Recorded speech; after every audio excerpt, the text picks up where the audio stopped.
Most of us treat numbers as handy labels for physical things.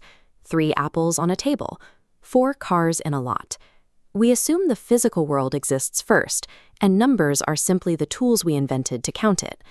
To trace the actual origin of reality, we have to erase the objects entirely.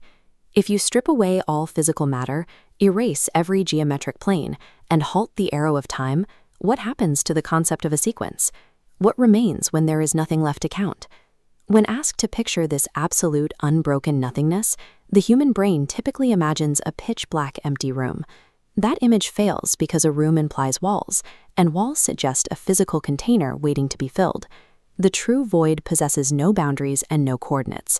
It exists as pure, unmanifested potential, slumbering in perfect silence without any logical rules to bind it.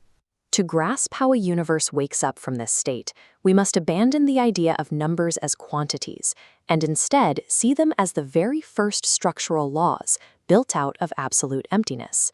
From the center of this boundless dark, a divine consciousness awakens. Eschewing the creation of light or matter, it simply observes its own state of unbeing. The consciousness manifests null by declaring, "I am nothing," and drawing a conceptual perimeter around the emptiness. In mathematical terms, this is the empty set. It is a formal container holding 0 magnitude, capturing the void within the brackets of a thought. Moving from 0 to 1 requires a crucial logical leap. The mind observes the boundary itself as a new object. By wrapping a perimeter around null, it creates a new presence. Inside this container is exactly one truth: nothingness. This is one.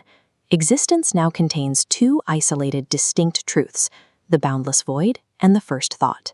With these foundation stones in place, any further growth must rely solely on these 2 existing pieces. The rules of this early firmament are completely unforgiving. The universe is static, and the strict laws of the realm forbid the conjuring of new physical materials to build the next layer of reality. Every new structure must be logically justified. The mind's only available building blocks are the pure logic of null and the abstract, empty shell of one. The solution relies on perspective. The divine consciousness steps back to survey the entire architecture of the firmament at once. The mind takes an inventory of the dark, seeing the absolute nothingness of null and the enclosed presence of one resting simultaneously in the void. Universal expansion relies on the mind's ability to step back and encompass its entire past, bypassing the need to invent new elements. By zooming out, the mind draws a single overarching boundary that swallows them both into the exact same space. This newly formed inclusive perimeter is the number 2.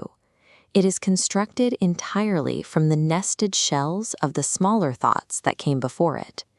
Look at the mathematical syntax. 2 is the mental gathering of absolute nothingness alongside the first reflection of that nothingness. In this system, the act of taking the count manifests the thought itself. Reality grows by nesting previous truths. 2 operates as a structural container, defined by the specific history it carries within its brackets. These mechanics are governed by the law of extensionality. A thought possesses no physical shell, color, or location. It's defined entirely by the truths held inside. This law dictates the magnitude is the multitude. A number's size corresponds exactly to the inventory preceding it. 2 encompasses null and 1 within its perimeter, functioning as the overarching thought holding them both. To exist as a higher magnitude in this logical framework simply means being a perfect chronological accounting of the entire past.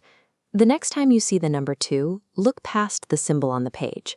Recognize it as a sacred boundary, gathering the void and its reflection into a single thought. Numbers are the invisible constitution of reality. They hold the exact pristine tally of the entire universe, locked in place since the exact